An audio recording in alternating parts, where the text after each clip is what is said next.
My name is Alexis Monroe. I am 29 years old, and on New Year's Day, I learned exactly where I stand in my own family. It started with the smell cinnamon, roasted coffee beans, and expensive perfume. I walked into my parents' living room that morning carrying a bag of specialty coffee from a roaster in Seattle and a box of pastries I had picked up on the drive down. The house was warm, almost suffocatingly so. Wrapping paper was scattered everywhere, a chaotic sea of red and gold foil. Everyone was laughing. My mom was holding up a new kitchen gadget, beaming. My dad was talking loudly about some fancy grill he just unwrapped. My sister Brianna was already taking pictures of her new spa set, tilting her head for the perfect angle, and my little niece was tearing into a science toy on the rug. My name came up. I sat down on the edge of the couch, perched like a visitor in the home I grew up in, and waited. 5 minutes passed, then 10, then 15. No one handed me anything. No one even asked if I had gotten something already. It was like I was background noise in a movie about their perfect lives. A glitch in the frame. Finally, the silence became too loud to ignore. I cleared my throat and said, as casually as I could manage, "So, did I miss my name?" The room went quiet. My mom turned to me with this tired, annoyed look I know too well. The look she saves for unexpected bills or telemarketers.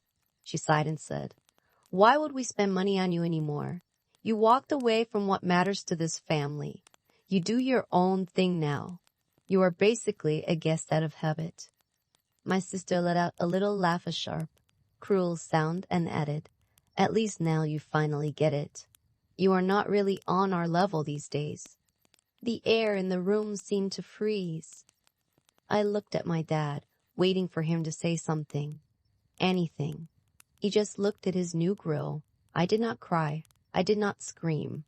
I stood up, set the expensive coffee on the table, told them they would need it more than I would, and walked out into the cold January air. By the time the sun went down on January 1st, I was back in my apartment in Seattle, staring at a computer screen, specifically at the financial app I built that tracks every dollar flowing through their coffee shops. The day ended like that in silence and cold light, and at 8:30 the next morning, January 2nd, a single, plain brown box showed up on my parents' front porch and blew their perfect little world apart. If you want to know what was inside that box, and how the daughter they treated like a ghost ended up holding the keys to their entire kingdom, stay with me until the end. Because revenge is best served cold, but justice is served with receipts. To understand why that box was so dangerous, you have to go back 5 years. I was 24, broke by most people's standards, living in a studio apartment that smelled like damp wool. But somehow I was the only person in my family who knew how close we were to losing everything. Back then, Monroe Roasters, the little coffee chain my grandparents started in Portland, was bleeding out. It was a slow death, hidden behind smiling baristas and shop local stickers.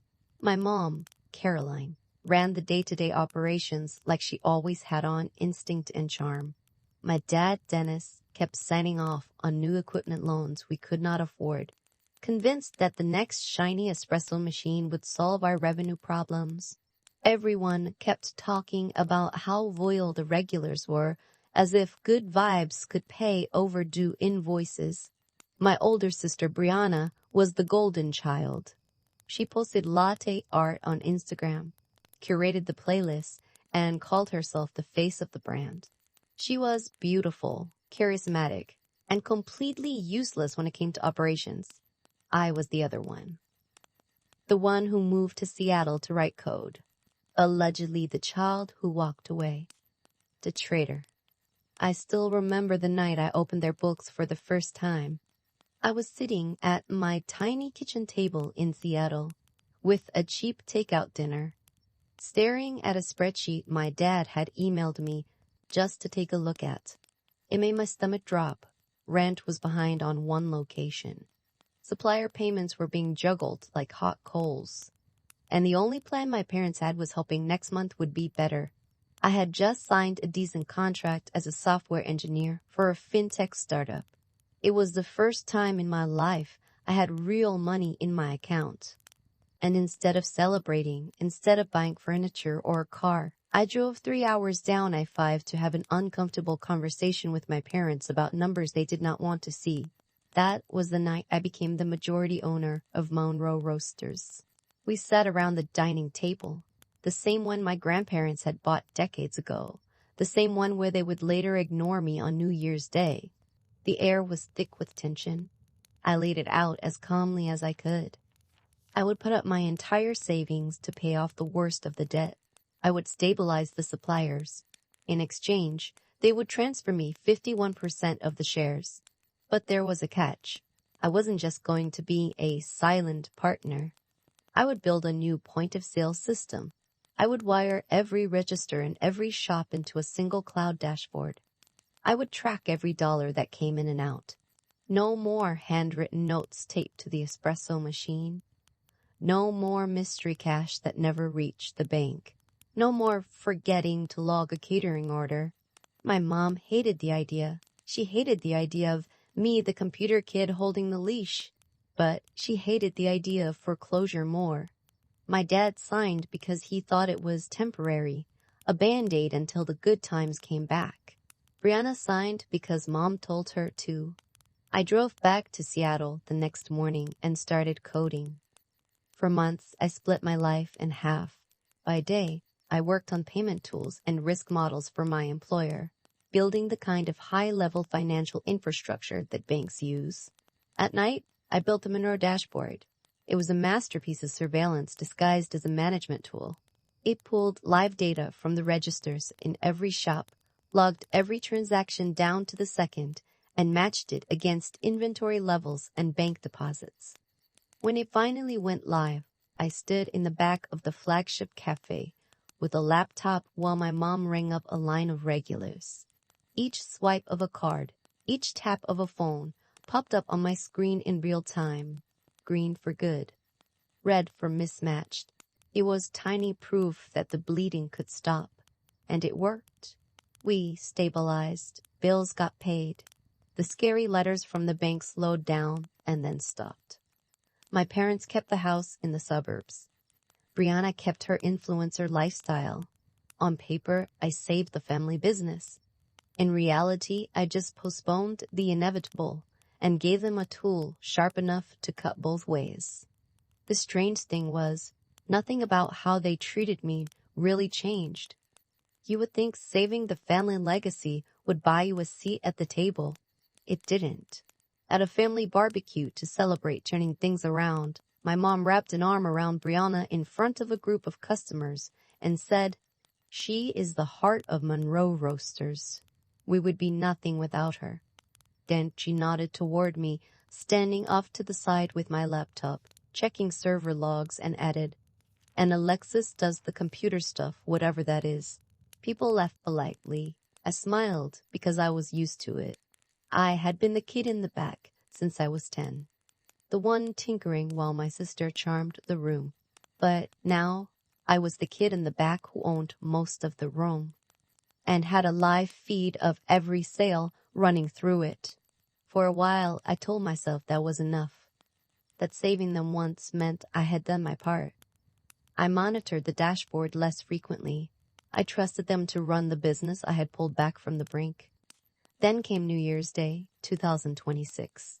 Sitting alone in my Seattle apartment after walking out of that gift exchange, still stinging from the words guessed out of habit, I opened the dashboard. I hadn't looked at it closely in months. I just wanted to see the numbers to reassure myself that my investment, my sacrifice, was still worth something. What I saw made no sense. The gross sales at each location were high. Holiday traffic had been good. The coffee flowed, the pastries sold out. But the bank deposits were strangely low. The cash column, the one that tracked physical currency handed over the counter, looked like someone had been carving little pieces out of it for a long time. I frowned and clicked deeper. I scrolled back month after month, watching the gap widen. It started small, $20 here, $50 there. Spillage, they might call it. But then it grew, hundreds a week, then thousands. I realized my family had not just disrespected me. They had been using the system I created, the very tool meant to save them, to quietly hide money. They were skimming. They were taking cast cells, deleting them from the daily deposit log, but leaving the transaction record in the raw data, assuming I would only look at the summary reports. They were trusting that the girl who just did computer stuff would never look under the hood. They were wrong. The rage that hit me wasn't hot and screamy. It was cold and mathematical. They hadn't just stolen from the business. They had stolen from me. They had signed tax documents listing me as a majority owner while cooking the books, putting me in the crosshairs of federal liability. They treated me like a stranger on holidays, but like a shield for their fraud on weekdays. I stayed up all night. I didn't sleep. I didn't eat. I exported everything. Every cash sale, every card swipe, every deposit, every missing dollar. I organized it into a file that told the truth more clearly than I ever could. At 8:30 on the morning of January 2nd, a plain brown box landed on my parents' front porch in Portland, while I sat 200 miles away in my Seattle apartment, watching a progress bar crawl across my laptop screen. The night before, after I saw the cash gaps in the dashboard, I had loaded that file and a lightweight offline version of my app onto a USB drive. I printed out a few pages of summary reports, just enough to whet their appetite, and tucked it all into that box along with a single sticky note. It said 3 words, "Plug this in." No signature, no explanation, just numbers. A same-day courier picked it up from the front desk of my building and drove south while I tried to decide whether I was being petty or finally honest. I can picture the scene perfectly. In their kitchen, my mom was probably topping off her mug, feeling righteous about putting me in my place the day before. My dad scrolling through news on his phone. My sister checking comments on her holiday posts. When the doorbell rang, my niece Sadie ran to the window and shouted something about a package. My sister opened the door, looked around the empty porch, and carried the box inside like it was just another late gift. She tore off the tape, flipped the lid open, and froze. Inside was the USB. Underneath were the printed reports with the Monroe Roasters logo at the top, and page after page of columns showing sales, deposits, and a growing column labeled in bold red ink, underreported. I was not there to see it, but I know my sister well enough to picture her calling for our mom, her voice climbing a little higher with each word. "Mom, Dad, you need to see this." My mom would have wiped her hands on a dish towel, annoyed at the interruption until she saw my name in one of the tiny footers at the bottom of the report, generated by Monroe Analytics. Alexis Monroe Tool. That was the part I did on purpose. A little digital signature on their nightmare.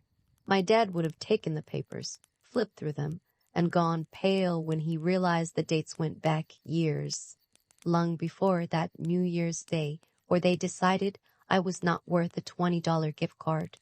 Somewhere, amid the confusion, they would have seen the line that showed exactly how much money should have hit the bank and how much actually did. The difference was not a rounding error. It was a pattern. It was a lifestyle. It was the new grill. It was the spa set. It was the leased cars. At some point, my mom must have grabbed her phone and tried to call me, because a notification popped up on my screen for half a second before it disappeared. Like, a second later, another call came through from my dad, also blocked. Then a text from my sister. "Are you serious right now?" Followed by 3 dots. Then nothing, because my phone filters messages from numbers I have muted into a quiet little folder. I never check it. While they crowded around the kitchen table with those pages and that USB, arguing about what could be proven and what could still be hidden. I opened the same reports on my laptop and scrolled slowly. I watched the numbers like I was watching an old wound finally being stitched closed. For years they had taken me for granted, told anyone who would listen that I was just the kid who played with computers while they did the real work. Now every corner they had cut and every dollar they had skimmed was laid out in a format designed to be understood by bankers, auditors, and tax agents. I still had not decided exactly who I was going to show it to when I hit save and closed my laptop. But I knew one thing with absolute clarity. For the first time in my life, my family needed something from me more than I needed anything from them. My sister showed up at my apartment in Seattle the next afternoon. She acted like nothing was wrong. I watched her through the peephole for a second, standing in the hallway in her expensive coat, phone in one hand, reusable cup in the other, looking more like an influencer on a brand deal than someone whose entire business had just been dissected on paper. When I opened the door, she smiled too wide and said, "Lex, can we talk?" My first instinct was to shut it again. Instead, I stepped aside and let her walk in. She made a slow loop around my living room, pointing out the view, the framed hackathon badge, the second monitor on my desk, as if seeing evidence that my life was real for the first time. Then she put her cup down and dropped the act. "Mom is freaking out," she said. Her voice had that tight edge she gets when she is scared, but trying not to show it. "Dad, too. They found your name on the reports. They know it came from you." I leaned against the counter and waited. She kept talking fast now. "We thought you just helped with the loans, okay? We did not know you actually owned most of the company and had some backdoor into everything. That is not how any of this works," I said, my voice calm. "You all sat at the table and signed the papers. You knew exactly what I was offering and what I was asking for." She waved that away like it was a detail that did not matter. "They are saying this is going to cause a huge mess with taxes, that you blew it up over nothing. Over a rough holiday, Alexis." My chest tightened at that. Nothing. A rough holiday. I saw again my mom looking straight through me on New Year's Day, while everyone around me opened gifts. "Brianna," I said, "this isn't about feelings. This is about math." She switched strategies. "Look," she said, dropping her voice to a whisper. "You know how things are run. Cash is just easier sometimes. People have done it like this forever. And Sadie loves her school. She loves her friends. If this gets any worse, we could lose the house, the shops, everything. Do you really want to be the reason she has to pack up her room and say goodbye to her whole life?" I almost laughed because it was so textbook. When we were kids, Mom used to pull that same move, wrapping every argument in guilt and family and tradition until you could not tell where your feelings ended and hers began. I thought about Sadie with her messy ponytail and science kit, about how she had nothing to do with any of this. And for a second, I felt my resolve wobble. Then I remembered the numbers on my screen. Years of underreported cash. Years of them signing my name as an officer on tax forms while quietly skimming from the business I had saved. "You are not putting this on a 9-year-old, I said quietly. "You and Mom and Dad made these choices, not her." She shook her head like I was being unreasonable. "You changed, Alexis. You left. You chose tech and strangers over your own family. And now you are punishing us for not throwing you a party every time you come home." There it was, the old script. I walked away from the only thing that mattered. I was ungrateful. I owed them loyalty forever because I shared their last name. I thought about a winter morning when I was 15, standing in the back of the original Monroe Roasters with a beat-up laptop balanced on a milk crate. I had stayed up all night teaching myself how to build a basic ordering page. proud of the little form that could send drink choices straight to the bar. When I showed it to my mom, she laughed gently and told me to put it away so I would not scare off the regulars. People come here to talk to us, not to a screen, she said loud enough for the whole line to hear. Then she called Brianna out front and had her practice steaming milk and chatting with customers while I pretended I was busy with homework in the back. I did not know it then, but that day set the tone for the next decade. She was the face. I was the background. And now the background had receipts. Back in my apartment, I straightened up and looked my sister in the eye. I am not doing this to you, I said. I am done covering for decisions I did not make. If there is nothing to hide, then the numbers will match. She opened her mouth, shut it again, and grabbed her cup. This is not you, she muttered on her way to the door. You used to be the one person I could count on to put family first. I let that sit in the air for a second before I answered. Maybe putting family first is what got me into this mess. After she left, the silence in my apartment felt heavier than it had the night before, but it was a clean silence. I sat down at my desk, opened my laptop, and pulled up everything I had exported. The reports, the logs, the email chains where my parents casually referred to pulling a little extra cash this week, my name on the corporate documents that said I was responsible if things went wrong. I dialed the number of a business attorney in Seattle that one of my coworkers had recommended months earlier when we were joking about worst-case scenarios. This time, it was not a joke. I explained who I was, what I had built, what I had found. I asked her a question I had been avoiding since the moment I saw the first discrepancy. If I know there is tax fraud happening in a company where my name is on the paperwork and I stay quiet, does that make me complicit? She did not sugarcoat it. It does not look good, she said. And if it blows up later, they will absolutely try to throw you under the bus to save themselves. She walked me through my options, including one I had heard of but never really thought about, the IRS whistleblower program. I spent the rest of the day reading everything I could find about it, cross-checking requirements with my data, making sure I did not cross any lines with privacy or hacking. I had admin access. I had built the system. I had every right to those reports. By the time the sun went down over Seattle again, I had written out a detailed statement, attached the files, and filled in the online submission, not as a bitter daughter, but as a majority shareholder who no longer wanted her name attached to a lie. Hitting submit did not feel dramatic. There was no thunderclap, no swelling music. It just felt like finally stepping out of a burning house I had been told to pretend was fine. Maybe real family would have cared that I was the one suffocating inside it. Several months later, the first white envelope from the Internal Revenue Service showed up in my parents' mailbox, and everything that had been whispered around the kitchen table suddenly had an official letterhead. I did not see their faces when they opened it, but I heard about the panic secondhand from a cousin who worked part-time at one of the shops.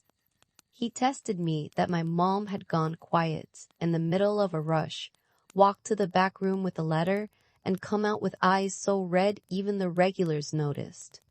The notice was not dramatic by itself. It was a standard audit letter, the kind that says the government would like to take a closer look at a few years of returns for a small business that, on paper, looks more profitable than what is flowing through its bank accounts. For a normal company, it would have been scary but manageable. For Monroe Rosis, with its neatly hidden pile of missing cash and a majority shareholder who had just filed a whistleblower report, it was a slow fuse on a much bigger explosion. My parents did exactly what I expected. They hired a local tax attorney, printed out their own version of the numbers, and tried to build a story where the gaps in deposits were all just innocent oversights. There was talk of informal cash bonuses, tips handled off the books, little favors for employees that never made it into payroll. The plan, from what I could piece together, was simple. Blame bad record keeping. Throw around enough emotional language about being a family business and hope the IRS would be satisfied with a slap on the wrist. Then my name came up. The attorney asked who had designed their system. That was when the situation stopped being a private family mess and became something I could not ignore. An agent from the IRS called me at my Seattle number one morning while I was in between meetings for my fintech job.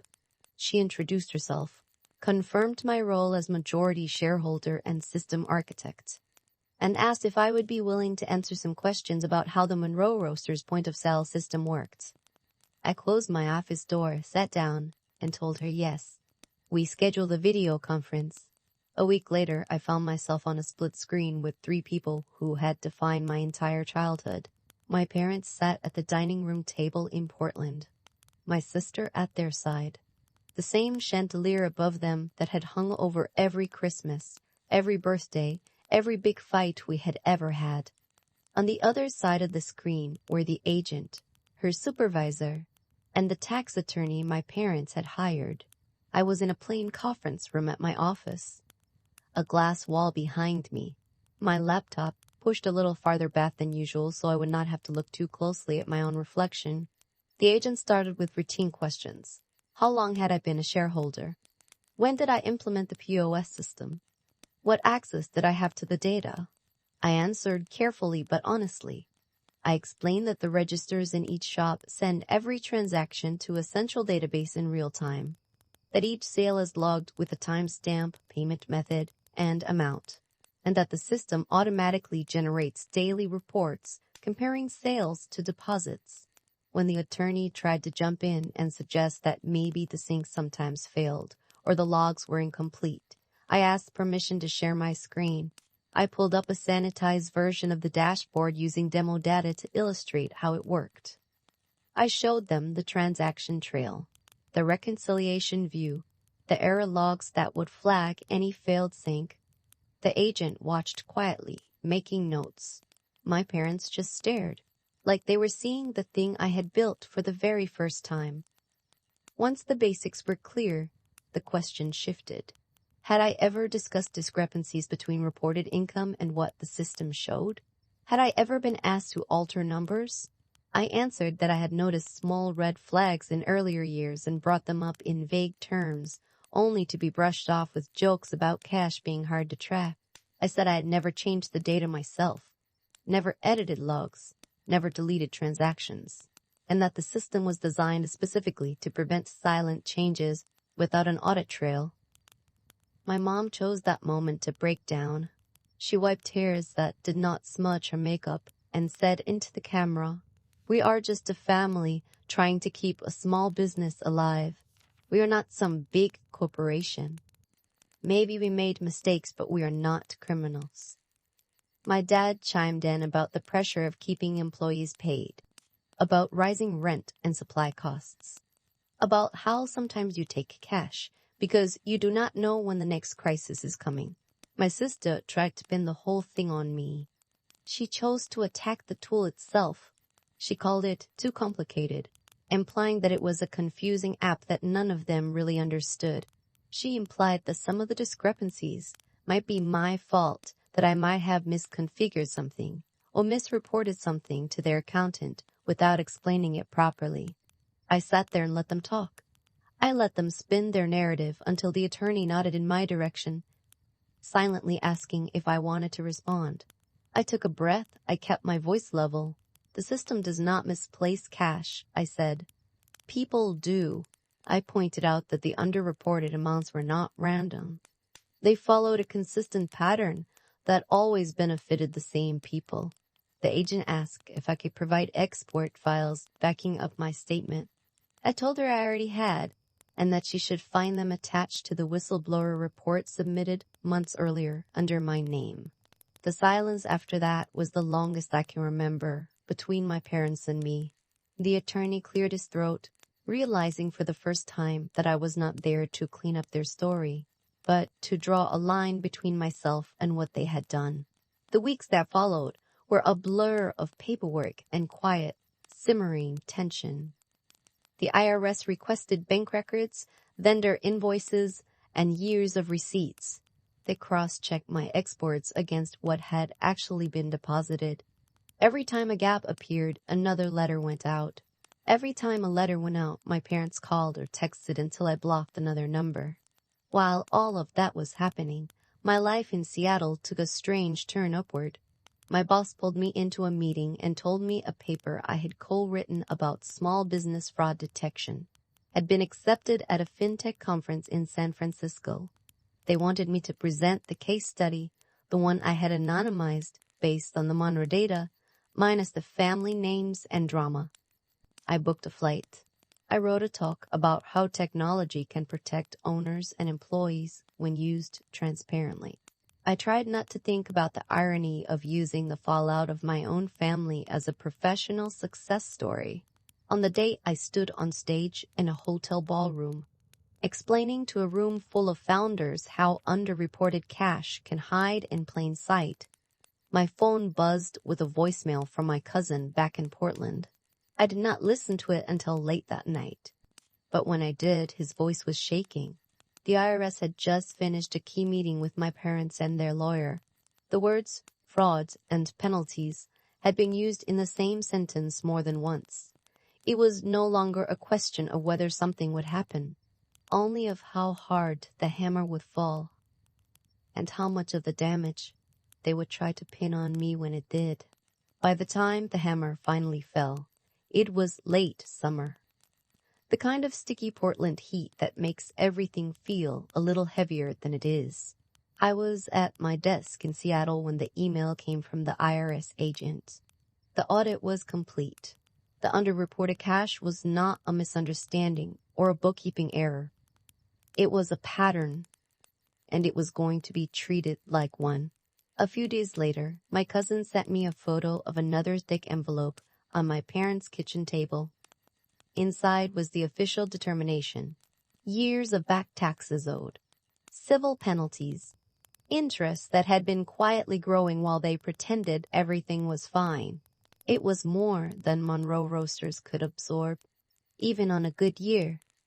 And this was not a good year. Customers had been drifting away for months, spooked by rumors and awkward tension at the counter. My parents tried to keep it together at first. They called emergency family meetings, though I was never invited. They talked to banks about restructuring loans, to landlords about rent relief, to anyone who would listen about being unfairly targeted. None of it changed the math. Within weeks, the for sale signs started going up. First, it was the smallest shop, the cozy one near the university where I had done my homework as a kid. Then, the flagship cafe downtown, the one my mom always called her second living room. They sold equipment at a discount, furniture for less than it was worth. Anything to scrape together enough cash to keep the penalties from swallowing them whole. The house went next. The big craftsman in the suburbs that had hosted every Thanksgiving and birthday. The place I had driven away from on New Year's Day with a bag of untouched coffee in my hand. They packed decades of family photos into boxes and moved into a small rental apartment on the other side of town. Somewhere cheaper. Somewhere no one would look at them like they used to. The fallout did not stop with money. My dad started seeing a cardiologist after his blood pressure spiked so high in one appointment, the nurse refused to let him leave without extra tests.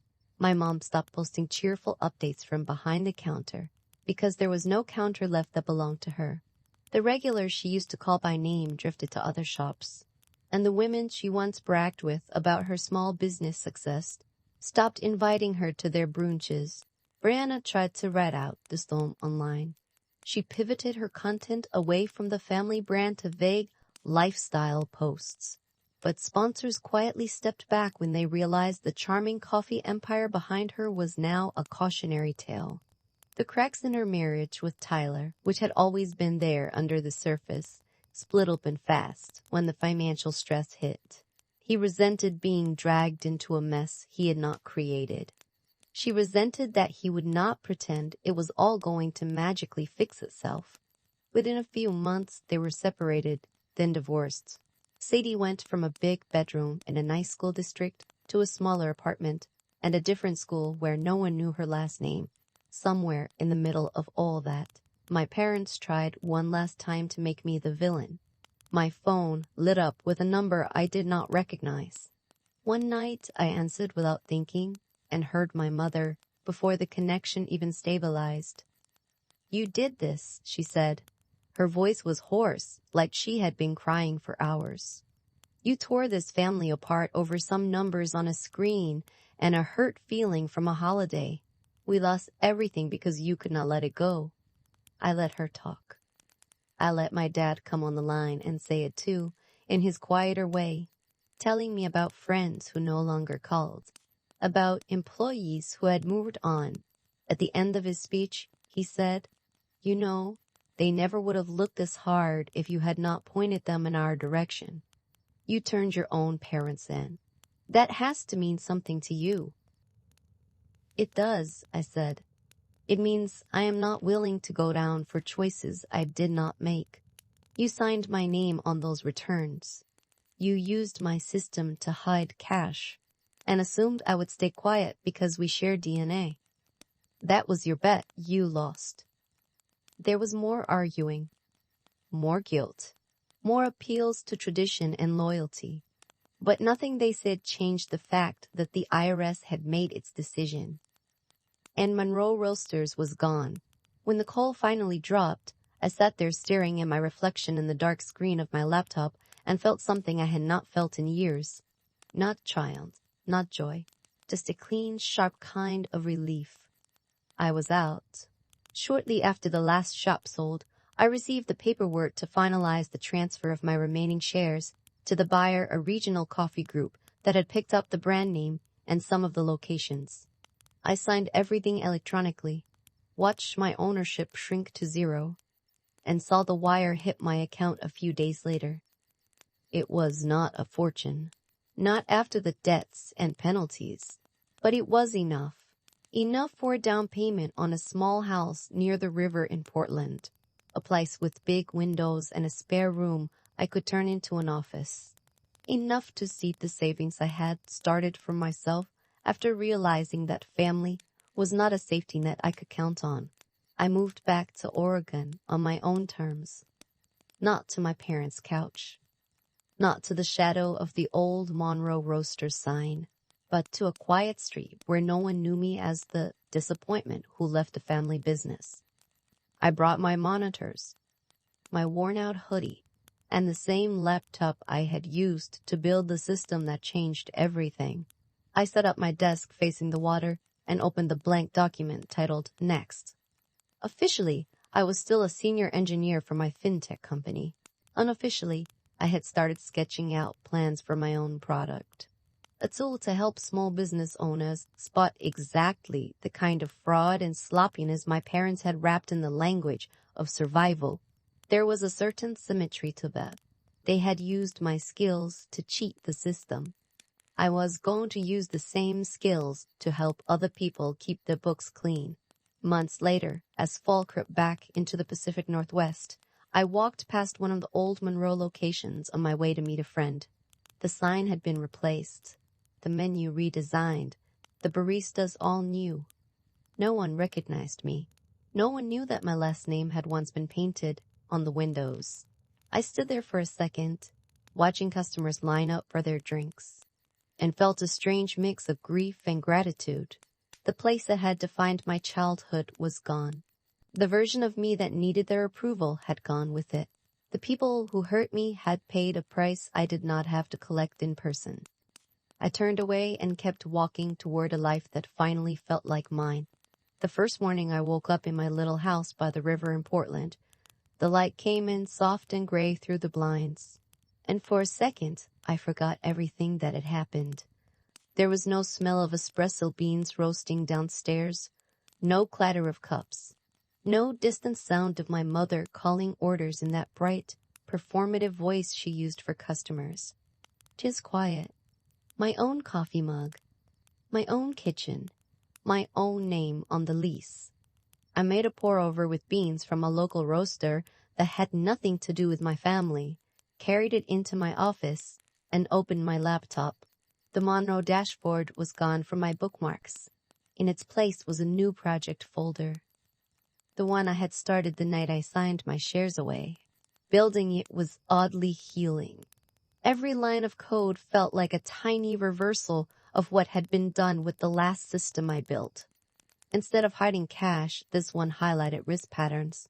Instead of making it easy for owners to skim off the top, it made it easy for employees to see when something did not add up.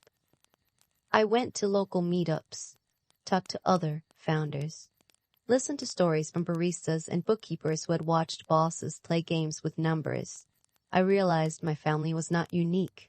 The only thing unusual was that someone on the inside had both the skills and the willingness to say, "This is wrong, and I will not carry it for you."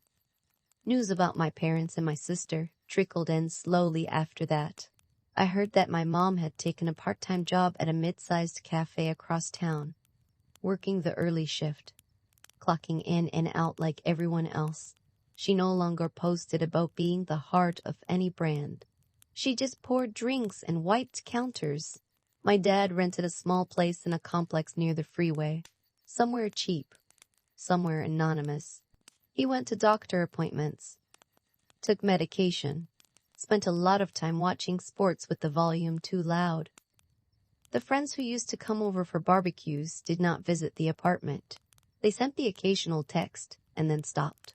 Brianna bounced between content gigs, trying to rebuild her online persona without the Mora Roasters backdrop. She still smiled into the camera, still talked about cozy mornings and grind culture, but the comment sections were quieter. The glossy narrative of a thriving family business had cracked, and there was no app filter that could fix it. Sadie started at a new school in a different district. I saw a photo once, in a message someone forwarded by accident. Her backpack almost as big as she was, her hand in her mother's, her face turned slightly away from the camera. She looked small, and braver than she should have to be. That night, I opened a separate account in her name, one she does not know exists yet, and automated a transfer from every paycheck. It is not some grand gesture. It is just a promise to myself that if she ever decides she wants education or a way out or simply a choice that is not wrapped in guilt and obligation, there will be something waiting for her that is not tied to anyone's secrets. People sometimes ask me if I regret what I did. They almost always phrase it the same way. Was it worth it? Did it feel good to watch them lose everything? The honest answer is complicated. It did not feel good to watch my parents' faces crumble on a grainy video call, or to hear the strain in my sister's voice when she realized there was no easy way out. It did not feel good to know a 9-year had to pack up her room because the adults in her life chose shortcuts over integrity. What did feel good was stepping out of a role I was never meant to play. I grew up thinking I had to absorb every bad decision, patch every hole, and silently carry the weight of choices I did not make, because that was what family meant. It took an audit and an investigation with my name on the paperwork to understand that family without respect is just shared history. What I did was not about revenge in the cartoon sense. I did not slash tires or scream in parking lots or try to ruin anyone's life on purpose. I told the truth to the only people who could do something about it, and refused to lie just because we share a last name. That was my revenge. I chose myself. I chose not to be the quiet, convenient scapegoat one more time. If there is a lesson in all of this, it is not that you should turn your parents in at the first sign of trouble. It is that loving someone does not mean helping them bury the damage they cause. It is that your skills, even the ones your family rolls their eyes at, have value far beyond their approval. And it is that protecting your own future is not betrayal, when the alternative is letting someone else drag you under with them. These days, my life is small in a way that feels peaceful. I write code. I walk by the river. I grab coffee with friends who see me as a person, not as a problem to fix or a resource to exploit. Sometimes I still pass one of the old Monroe locations and feel a pang, a flash of grief for what might have been if my family had chosen honesty. But the feeling passes, the relief stays. I did not ruin their lives. I just stopped helping them hide the way they were ruining their own. If you have ever been the odd one out in your family, the disappointing child, the one they only call when something needs fixing, I hope my story reminds you that you are allowed to draw a line. You are allowed to say no. You are allowed to choose a life where you are not constantly paying the interest on someone else's mistakes. And if you were in my place, with your name on those documents and your work twisted into a weapon, what would you have done? Would you have stayed quiet to keep the peace? Or would you have walked away the way I did? Tell me in the comments. And remember, the first person you owe loyalty to be the one you have to live with every day.